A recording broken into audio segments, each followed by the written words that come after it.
اعوذ باللہ من الشیطان الرجیم بسم اللہ الرحمن الرحیم فما آمن لموسى الا ذریة من قومه علی خوف من فرعون وملئهم ان یفتنهم وان فرعون لعال فی الارض وانه لمن المسرفین۔ موسیٰ علیہ السلام پر اس کی قوم کے چند لڑکوں کے سوا کوئی ایمان نہ لایا، فرعون کے اور اس کے سرداروں کے ڈر سے کہ وہ انہیں کسی فتنے میں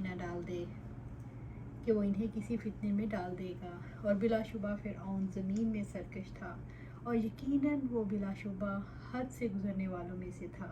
سورۃ یونس آیا 83۔ فما آمن لموسیٰ، موسیٰ علیہ السلام پر کوئی ایمان نہ لایا۔ موسیٰ علیہ السلام نے اپنی قوم کو واضح معجزات دکھائے، مگر قوم فرعون کے چند لوگوں کے سوا کوئی ایمان نہ لایا۔ الا ذریۃ من قومہ، اس کی قوم کے چند لڑکوں کے سوا بنی اسرائیل کی اولاد میں سے قلیل لوگ ایمان لائے۔ علی خوف من فرعون وملئهم ان یفتنهم، فرعون کے اور اس کے سرداروں کے ڈر سے کہ وہ انہیں کسی فتنے میں ڈال دے گا، یعنی فرعون اور اس کے حکام کے ڈر سے کہ کہیں انہیں ایذا نہ پہنچائیں۔ ان میں سے چند نوجوان تھے جو حق کے آگے جھک گئے، انہوں نے فرعون کی سخت گیری کی پرواہ نہ کی۔ موسیٰ علیہ السلام کے دور کے حالات اور آپ صلی اللہ علیہ وسلم کی حالات کی مماثلت دیکھتے ہیں۔ موسیٰ علیہ السلام پر ایمان لانے والے بھی چند نوجوان تھے، ایسی ہی صورتحال رسول اللہ صلی اللہ علیہ وسلم کو بھی پیش آئی۔ آپ صلی اللہ علیہ وسلم پر ایمان لانے والوں میں اکثر نوجوان تھے، مثلاً علی رضی اللہ تعالیٰ عنہ، طلحہ رضی اللہ تعالیٰ عنہ، سعد بن ابی وقاص رضی اللہ تعالیٰ عنہ، جعفر بن طیار رضی اللہ تعالیٰ عنہ، زبیر بن عوام رضی اللہ تعالیٰ عنہ، عبداللہ ابن مسعود۔ ان سب کی عمریں قبول اسلام کے وقت 20 سال سے کم تھی۔ اسی طرح بلال رضی اللہ تعالیٰ عنہ، صہیب رضی اللہ تعالیٰ عنہ، عبد الرحمن بن عوف رضی اللہ تعالیٰ عنہ کی عمریں 20 سے 30 سال کے درمیان تھیں۔ 2 صحابہ ہی بڑے تھے، ابوبکر صدیق رضی اللہ تعالیٰ عنہ اور عمار بن یاسر، کہ آپ صلی اللہ علیہ وسلم کے ہم عمر تھے۔ وَإِنَّ فِرْعَوْنَ لَعَالٍ، اور بلا شبہ فرعون سرکش تھا، فرعون متکبر اور قوی تھا، فی الارض، زمین میں، سرزمین مصر میں، فرعون ظالم اور سخت گیر تھا، اس کا رعایا پر اتنا رعب تھا کہ اس سے دور رہنے کے باوجود اس سے ڈرتے تھے۔ فرعون کو غلبہ اور اقتدار حاصل تھا، اس لیے لوگ اس کی پکڑ سے ڈرتے تھے۔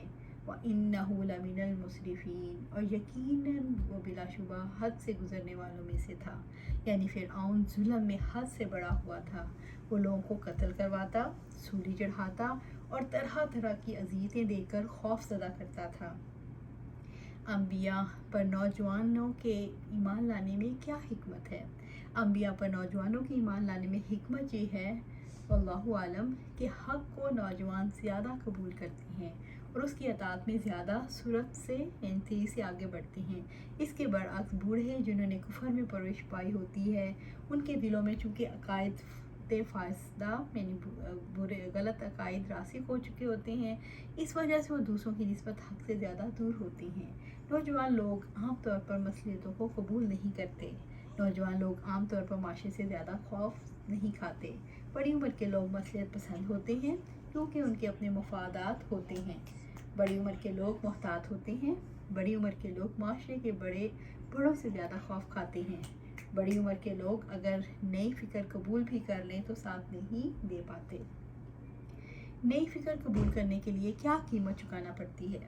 نئی فکر قبول کرنے کے لیے انسان کو نئے مسائل سے دوچار ہونے کی قیمت چکانا پڑتی ہے۔ وَقَالَ مُوسَىٰ يَا قَوْمِ إِن كُنتُمْ آمَنتُم بِاللَّهِ فَعَلَيْهِ تَوَكَّلُوا إِن كُنتُم مُّسْلِمِينَ، اور موسیٰ علیہ السلام نے کہا، اے میری قوم، اگر تم اللہ تعالیٰ پر ایمان لائے ہو تو اسی پر بھروسہ رکھو اگر تم فرما بردار ہو۔ سورۃ یونس آیا 84۔ وقال موسیٰ، اور موسیٰ علیہ السلام نے کہا، جب بنی اسرائیل کا خوف ظاہر ہو گیا تو موسیٰ علیہ السلام نے اپنی قوم کو وہ اعمال اختیار کرنے کی نصیحت کی جو صبر کرنے میں معاونت کرتے ہیں۔ موسیٰ علیہ السلام نے اپنی قوم کا خوف دور کرنے اور ان کے دلوں کے اطمینان کے لیے کہا یا قومی ان کنتم آمنتم باللہ، اے میری قوم اگر تم اللہ تعالیٰ پر ایمان لائے ہو، یعنی اگر تم مسلمان ہو اور تمہارا اللہ تعالیٰ پر ایمان ہے۔ اس آیت سے یہ معلوم ہو رہا ہے کہ تمام اسرائیلی مسلمان تھے۔ فَعَلَيْهِ تَوَكَّلُوا إِن كُنتُم مُّسْلِمِينَ، تو اسی پر بھروسہ رکھو اگر تم فرما بردار ہو تو ایمان کے تقاضے کو پورا کرو، اللہ تعالیٰ پر توکل کرو، اسی پر اعتماد کرو، وہ تمہارے لیے کافی ہے، جیسا کہ رب العزت نے فرمایا اور جو اللہ تعالیٰ پر توکل کرتا ہے تو وہی اسی کو کافی ہے۔ بلا شبہ اللہ تعالیٰ اپنا کام پورا کر کے رہنے والا ہے۔ یقیناً اللہ تعالیٰ نے ہر چیز کے لیے ایک تدبیر مقرر کر رکھی ہے۔ سورۃ الطلاق آیت 3۔ اپنے معاملات اللہ تعالیٰ کے سپر کر دو۔ کیا اللہ تعالیٰ ہی اپنے بندے کے لیے کافی نہیں؟ اور یہ لوگ اس کے سوا آپ کو دوسروں سے ڈراتے ہیں، اور جس کو اللہ تعالیٰ گمراہ کر دے اسے کوئی راہ پر لانے والا نہیں۔ سورۃ الزمر آیت 36۔ ان کنتم مسلمین، اگر تم فرما بردار ہو، اگر تم واقعی اللہ تعالیٰ کے فرما بردار مسلمان ہو، اس کے احکامات کو تسلیم کرتے ہو، اس کے روکے ہوئے سے رکتے ہو۔ ایک اور مقام پر موسیٰ علیہ السلام کی نصیحت ملتی ہے۔ موسیٰ علیہ السلام نے اپنی قوم سے کہا تم اللہ تعالیٰ سے مدد مانگو اور صبر کرو، یقیناً زمین اللہ تعالیٰ کی ہے، وہ اپنے بندوں میں سے جسے چاہتا ہے اس کا وارث بنا دیتا ہے، اور اچھا انجام متقیوں ہی کے لیے ہے۔ سورۃ الاعراف آیا 128۔ یعنی تم اس کے لیے خالص ہو۔ اللہ تعالیٰ نے توکل کو اسلام کے لوازم میں سے بنایا ہے، اور اسلام اللہ تعالیٰ کی خوشی ہے، یعنی تم اپنے ایمان اور یقین کو مکمل کرو، یہی تمہارے نفسوں پر اثر انداز ہوگا اور اس کو اللہ سبحانہ تعالیٰ کے لیے خالص کر دے گا۔ اس کے لیے اللہ تعالیٰ کی ذات پر توکل کرنا لازم ہے۔ رب العزت نے فرمایا فَاعْبُدُوهُ وَتَوَكَّلْ عَلَيْهِ، سو آپ اسی کی عبادت کریں اور اسی پر بھروسہ رکھیں۔ سورۃ ہود آیا 123۔ اللہ تعالیٰ نے مومنوں کو اپنے نماز میں اس کی تکرار کا حکم دیا ہے۔ ہر نماز کی ہر رکعت میں اس کے حکم سے ہم یہ الفاظ ادا کرتے ہیں ایاک نعبد و ایاک نستعین، ہم صرف تیری عبادت کرتے ہیں اور تجھ ہی سے مدد مانگتے ہیں۔ سورۃ الفاتحہ آیا 5۔ اللہ تعالیٰ پر توکل کون کرتا ہے؟ اللہ تعالیٰ پر توکل وہ کرتا ہے جس کو نفع نقصان کا مالک سمجھتا ہے، یعنی اللہ کو۔ جو اللہ تعالیٰ پر یقین رکھتا ہے وہ ایمان والوں کی مدد کرتا ہے، جو اپنا معاملہ اللہ سبحانہ تعالیٰ کے حوالے کر کے مطمئن ہو سکتا ہے۔ عبداللہ بن عباس رضی اللہ تعالیٰ عنہ سے روایت ہے کہ آپ صلی اللہ علیہ وسلم نے فرمایا میرے سامنے گزشتہ امتیں پیش کی گئیں اور انبیاء گزرنے لگے، کسی کے ساتھ ایک آدمی، کسی کے ساتھ 2 آدمی، کسی کے ساتھ ان کی امت کے کچھ لوگ تھے، اور ایک نبی کے ساتھ کوئی بھی امتی نہ تھا، یہاں تک کہ ایک بہت بڑی جماعت میرے سامنے کی گئی۔ میں نے پوچھا یہ کس کی امت ہے؟ کیا یہ میری امت ہے؟ تو مجھ سے کہا گیا یہ موسیٰ علیہ السلام کی ہے۔ پھر کہا گیا تم آسمان کو دیکھو، تو کیا دیکھتا ہوں، ایک بڑی جماعت نے آسمان کے کناروں کو گھیر رکھا ہے۔ پھر مجھ سے کہا گیا ادھر آسمان کے دوسرے کنارے پر دیکھو، میں نے دیکھا واقعی بہت بڑی جماعت افق کو گھیرے ہوئے تھی۔ پھر مجھ سے کہا گیا یہ تمہاری امت ہے، اور ان میں سے 70 لوگ بغیر حساب کتاب کے جنت میں داخل ہوں گے۔ اس قدر فرما کر آپ صلی اللہ علیہ وسلم اپنے حجرے میں تشریف لے گئے، اور ہم لوگوں سے یہ ظاہر نہ فرمایا کہ وہ کون لوگ ہوں گے۔ اس پر لوگوں نے جھگڑنا شروع کیا، کہنے لگے ہم اللہ پر ایمان لائے، اس کے رسول کی فرما برداری کی، اس لیے وہ لوگ ہم ہیں یا ہماری اولاد ہوگی جو کہ اب دور اسلام میں پیدا ہوئی ہیں، کیونکہ ہم دور جاہلیت کی پیدائش ہیں۔ یہ خبر نبی صلی اللہ علیہ وسلم کو بھی پہنچ گئی، تو آپ صلی اللہ علیہ وسلم یہ سن کر باہر تشریف لائے اور فرمایا وہ لوگ ہیں جو نہ دم کروائیں گے اور نہ کسی شے میں بدفعلی سمجھیں گے اور نہ علاج کے لیے آنکھ سے داغیں، بلکہ اپنے اللہ ہی پر بھروسہ رکھیں۔ عکاشہ بن محسن نے عرض کی یا رسول اللہ صلی اللہ علیہ وسلم کیا میں بھی ان میں سے ہوں؟ فرمایا ہاں تو ان میں سے ہے۔ پھر کوئی دوسرا شخص کھڑا ہوا اور کہنے لگا کیا میں بھی انہی میں سے ہوں؟ آپ صلی اللہ علیہ وسلم نے فرمایا بس عکاشہ تم پر سبقت لے چکا۔ ایمان کا تقاضا کیا ہے؟ ایمان اللہ تعالیٰ کی ذات پر یقین کرنا اور اللہ تعالیٰ کے دیے ہوئے دین کو سچ مان لینا ہے۔ ایمان ظالموں اور جابروں کے مقابلے میں مومن کا ہتھیار ہے۔ ایمان کا تقاضا ہے کہ مومن اللہ تعالیٰ پر بھروسہ کرے۔ وَقَالُوا عَلَى اللَّهِ تَوَكَّلْنَا رَبَّنَا لَا تَجْعَلْنَا فِتْنَةً لِلْقَوْمِ الظَّالِمِينَ، تو انہوں نے کہا ہم نے اللہ تعالیٰ پر ہی بھروسہ کیا، اے ہمارے رب ہمیں ظالم لوگوں کے لیے آزمائش نہ بناؤ۔ سورۃ یونس آیا 85۔ اسرائیلیوں نے موسیٰ علیہ السلام کی نصیحت پر عمل کرتے ہوئے کہا، تو انہوں نے کہا ہم نے اللہ تعالیٰ پر ہی بھروسہ کیا، یعنی ہم نے اپنے امور اللہ تعالیٰ کے سپرد کر دیے اور ہم اس کی قضاء و قدر پر راضی ہو گئے اور ہم اس کے حکم کو پہنچ گئے۔ توکل کو دعا سے پہلے لانے میں تنبیہ ہے، پہلے اللہ تعالیٰ پر توکل کریں تاکہ تمہاری دعا قبول ہو۔ ربنا لا تجعلنا فتنة للقوم الظالمین، اے ہمارے رب ہمیں ظالم لوگوں کے لیے آزمائش نہ بنا، یعنی ہمیں ظالموں کے لیے نشانہ ستم نہ بنا، انہیں ہم پر غلبہ نہ دے۔ اے اللہ ہمیں فرعونیوں کے عذاب سے بچا، انہیں ہم پر مسلط نہ فرمانا، وہ ہمیں فتنے میں ڈال کر حق سے بہکا دیں۔ وَنَجِّنَا بِرَحْمَتِكَ مِنَ الْقَوْمِ الْكَافِرِينَ، اور اپنی رحمت سے ہمیں کافر لوگوں سے نجات دے۔ سورۃ یونس آیا 86۔ وَنَجِّنَا بِرَحْمَتِكَ، اور اپنی رحمت سے ہمیں نجات دے، یعنی اے اللہ ہمیں اپنی رحمت سے اپنے احسان سے بچا لے، من القوم الکافرین، کافروں سے، کافر لوگوں سے، ان لوگوں سے جو حق کا علم نہیں رکھتے، جو حق کو چھپاتے ہیں، تاکہ ہم ان کی شر سے بچ سکیں۔ یا اللہ ہمارا تجھ پر ایمان ہے، ہم تجھ پر توکل کرتے ہیں، ہماری حفاظت فرما تاکہ ہم اپنے دین پر عمل کریں اور شریعت کے احکامات کو قائم کر سکیں۔ اللہ تعالیٰ سے دعائیں کرنا کہ ہمیں کافروں سے نجات دے دے، اللہ پر توکل کے خلاف تو نہیں۔ یہ دعا اہم توکل اور بھروسے کا اظہار ہے۔ مومن آزمائش کا مطالبہ نہیں کرتا، لیکن اگر آزمائش آ جائے تو ثابت قدم رہتا ہے۔ وَأَوْحَيْنَا إِلَى مُوسَىٰ وَأَخِيهِ أَن تَبَوَّآ لِقَوْمِكُمَا بِمِصْرَ بُيُوتًا وَاجْعَلُوا بُيُوتَكُمْ قِبْلَةً وَأَقِیمُوا الصَّلَاةَ وَبَشِّرِ الْمُؤْمِنِینَ، اور ہم نے موسیٰ علیہ السلام اور اس کے بھائی کو وحی کی کہ تم دونوں اپنی قوم کے لیے مصر میں چند گھروں کو ٹھکانہ مقرر کر لو اور اپنے انہی گھروں کو مسجد بناؤ اور نماز قائم کرو اور ایمان والوں کو خوشخبری دے دو۔ سورۃ یونس آیا 87۔ وَأَوْحَيْنَا إِلَى مُوسَىٰ وَأَخِيهِ، اور ہم نے موسیٰ علیہ السلام اور اس کے بھائی کو وحی کی۔ اللہ تعالیٰ نے بنی اسرائیل کی دعا پر کیسے فرعون اور اس کے مظالم سے نجات دلائی۔ اللہ تعالیٰ نے موسیٰ علیہ السلام اور ہارون علیہ السلام کو حکم دیا ان تبوّآ لقومکما بمصر بیوتا، کہ تم دونوں اپنی قوم کے لیے مصر میں چند گھروں کو ٹھکانہ مقرر کر لو، کہ اپنی قوم کے لیے مصر میں گھر بناؤ اور انہیں وہاں ٹھہراؤ، یعنی وہ کچھ گھروں میں چھپ سکیں۔ وَاجْعَلُوا بُيُوتَكُمْ قِبْلَةً، اور اپنے انہی گھروں کو مسجد بناؤ۔ یعنی جب موسیٰ علیہ السلام اور ان کی قوم کے ساتھ معاملہ زیادہ سخت ہو گیا اور قوم نے انہیں آزمائش میں ڈالنا چاہا اور عبادت گاہوں میں عبادت ممکن نہ رہی، تو حکم دیا کہ گھروں کو نماز کی جگہ بنا لو۔ کچھ گھروں کو قبلہ بنانا بنی اسرائیل کی تربیت کے لیے تھا، یہ روحانی اور انتظامی تیاری کے لیے ناگزیر تھا۔ عملی اقدام سے پہلے افراد اور جماعت کی تیاری کی ضرورت تھی۔ قِبْلَةً وَأَقِیمُوا الصَّلَاةَ، اور نماز قائم کرو، یعنی اس طرح نماز قائم کرو جیسے تمہیں سکھائی گئی ہے۔ نماز قائم کرنے کا حکم اس لیے دیا کہ نماز تمام معاملات میں بندے کی مددگار ہوتی ہے، اسی لیے فرمایا وَاسْتَعِینُوا بِالصَّبْرِ وَالصَّلَاةِ، اور صبر اور نماز کے ذریعے سے مدد مانگو۔ سورۃ البقرہ آیا 47۔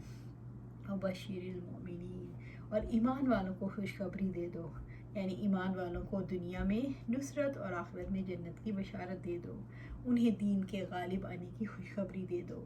ایمان لانے والوں کے لیے نماز صلات کے توسط سے خوشخبری دی گئی کہ اس پروگرام کی تکمیل میں ان کی کامیابی کا راز چھپا ہوا ہے۔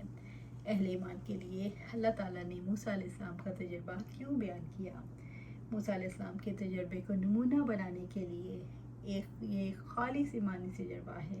حقیقت یہ ہے کہ ہر دور میں داعیوں کو ایسے طاغوت کا مقابلہ کرنا پڑ سکتا ہے۔ فرعون نے موسیٰ علیہ السلام پر پابندیاں لگا دی تھیں۔ اس وقت ٹکراؤ کی بجائے چھوٹے دعوتی مراکز میں خاموشی کے ساتھ کام کروایا گیا۔ نبی صلی اللہ علیہ وسلم کو بھی ایسے حالات درپیش آئے تھے، اور آج کل بھی طاغوت کا دورہ ہے۔ موسیٰ علیہ السلام کے تجربے میں ہمارے لیے نمونہ ہے۔ موسیٰ علیہ السلام کے تجربے کی خاص باتیں کیا ہیں؟ پاکیزہ اور سچے مومنوں کو شر اور فساد سے الگ کیا جائے۔ جو لوگ پاک معاشرے کے قیام کے لیے تیار ہوں، ان کو منظم کر کے ان کی تربیت کی جائے۔ زمین پر ہونے والی تبدیلیاں کیسے اثر انداز ہوئی؟ موسیٰ علیہ السلام کی کوشش اور رب کا فیصلہ تھا، اس لیے کوششیں اثر انداز ہوئی۔ وقال موسیٰ ربنا انک آتیت فرعون وملأه زینة واموالا فی الحیاة الدنیا ربنا لیضلوا عن سبیلک ربنا اطمس علی اموالہم واشدد علی قلوبہم فلا یؤمنوا حتی یروا العذاب العلیم۔ اور موسیٰ علیہ السلام نے کہا، اے ہمارے رب، بلا شبہ آپ نے فرعون کو اور اس کے سرداروں کو دنیا کی زندگی میں زینت اور اموال دیے ہیں، اے ہمارے رب، تاکہ وہ لوگوں کو آپ کی راہ سے بھٹکا دیں۔ اے ہمارے رب، ان کے مالوں کو مٹا دے اور ان کے دلوں پر سخت گرہ لگا دے، سو ایمان نہ لائیں حتیٰ کہ دردناک عذاب دیکھ لیں۔ سورۃ یونس آیا 88۔ اور موسیٰ علیہ السلام نے کہا ہے، ہمارے رب، بلا شبہ آپ نے فرعون کو اور اس کے سرداروں کو دنیا کی زندگی میں زینت اور اموال دیے ہیں۔ موسیٰ علیہ السلام نے فرعون اور اس کے سرداروں کے حق کو ٹھکرانے، کفر اور شرک پر جمے رہنے اور ظلم اور غرور و تکبر سے حق کا مقابلہ کرنے پر ان کے لیے جب بد دعا کی تو کہا، اے ہمارے رب، تو نے فرعون اور اس کے سرداروں کو دنیا کا سارا ساز و سامان دیا، بے شمار دولت، سجے سجائے گھر، اعلیٰ سواریاں، زیورات، طرح طرح کے لباس، غلام اور دنیاوی آرائشیں۔ ربنا لیضلوا عن سبیلک، اے ہمارے رب، تاکہ وہ لوگوں کو آپ کی راہ سے بھٹکا دیں۔ موسیٰ علیہ السلام نے کہا، ان کے بے شمار مال سے لوگوں کو یہ خیال گزرے گا کہ وہ اللہ کے محبوب ہیں، ورنہ یہ مال و دولت انہیں کیسے ملتا؟ اے ہمارے رب، تو جانتا ہے یہ تجھ پر، تیرے رسولوں پر ایمان لانے والے نہیں، تو نے استدراج کے طور پر انہیں سب کچھ دے رکھا ہے، مگر لوگ گمراہ ہو جائیں گے۔ اس مال سے وہ خود گمراہ ہوتے ہیں اور دوسروں کو گمراہ کرتے ہیں۔ جو لوگ آخرت کی فکر کرتے ہیں وہ کس میدان میں دوسروں سے پیچھے رہ جاتے ہیں؟ جو لوگ آخرت کی فکر کرتے ہیں وہ عام طور پر دنیا کے مال و اسباب کے حصول میں ان لوگوں سے پیچھے رہ جاتے ہیں جو آخرت کو بھول کر دنیا کے پیچھے لگ جاتے ہیں۔ جن لوگوں کے پاس مادی وسائل ہوتے ہیں وہ ان کو حق کو دبانے میں کیوں استعمال کرتے ہیں؟ جن لوگوں کے پاس مادی وسائل ہوتے ہیں وہ اپنی بڑائی کے احساس میں مبتلا ہو جاتے ہیں، وہ حق کو پہچاننے کی صلاحیت کو کھو دیتے ہیں، وہ اپنے وسائل کو اللہ تعالیٰ کا انعام سمجھنے کی بجائے اپنی ذاتی کمال سمجھتے ہیں، اس لیے وہ مال کو حق کو دبا کر اپنی برتری قائم کرنے میں لگا دیتے ہیں۔ مادی وسائل رکھنے والوں کے دباؤ کا نتیجہ کیا نکلتا ہے؟ دباؤ کے نتیجے میں لوگوں کا ایمان متزلزل ہوتا ہے۔ دباؤ کے نتیجے میں لوگ مادی وسائل، حیثیت اور مرتبے سے متاثر ہو جاتے ہیں اور وہی کام کرتے ہیں جو یہ وسائل والے کرتے ہیں۔ موسیٰ علیہ السلام کی دعا سے کیا جھلک رہا ہے؟ موسیٰ علیہ السلام کی دعا سے ان کی قوم کی ذہنیت اور قوم کے حالات جھلک رہے ہیں۔ ربنا اطمس علی اموالہم، اے ہمارے رب،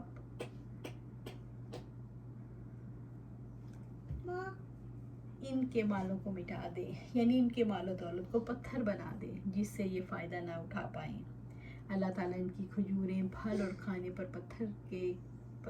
پتھر کے کر دیے۔ یہ 9 میں سے ایک نشانی تھی۔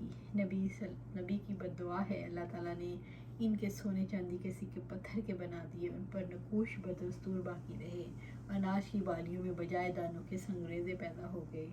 واشدد علی قلوبہم، اور ان کے دلوں پر سخت گرہ لگا دے، یعنی ان کے دلوں پر مہر لگا دے۔ فلا یؤمنوا حتی یروا العذاب العلیم، سو ایمان نہ لائیں حتیٰ کہ دردناک عذاب دیکھ لیں۔ موسیٰ علیہ السلام نے اللہ تعالیٰ کے قانون کی توہین اور دین کی بے حرمتی کی وجہ سے ان پر بد دعا کی تھی۔ انہوں نے اللہ تعالیٰ کے بندوں کو اللہ تعالیٰ کے راستے سے روک دیا تھا۔ موسیٰ علیہ السلام کو اپنے رب کی کامل معرفت حاصل تھی۔ اللہ تعالیٰ ان پر ایمان کا دروازہ بند کر کے اور ان کو ان کی بدعمالیوں کی سزا دے گا۔ ایک داعی کن حالات میں ان لوگوں کو چھوڑ سکتا ہے جن کو وہ دعوت دیتا ہے؟ ایک داعی تب تک لوگوں کو چھوڑ سکتا ہے جب سے ان لوگوں سے ایمان لانے کی اور توبہ کرنے کی کوئی امید نہ رہے جن کو وہ دعوت دیتا ہے۔ اللہ سبحانہ تعالیٰ سے دعا ہے ہم بھی ایک ایسے داعی کی حیثیت سے کام کریں کہ اپنا تن من دھن اسی کام کے لیے لگا دیں، خود بھی اپنی زندگی کو قرآن و سنت کے مطابق ڈھالیں اور دوسروں کو بھی اس کی طرف آنے کی ترغیب دیں۔ اللہ سبحانہ تعالیٰ ہمیں قرآن و سنت پر عمل کرنے کی توفیق دے اور اس پر استقامت عطا فرمائے۔ آمین یا رب العالمین۔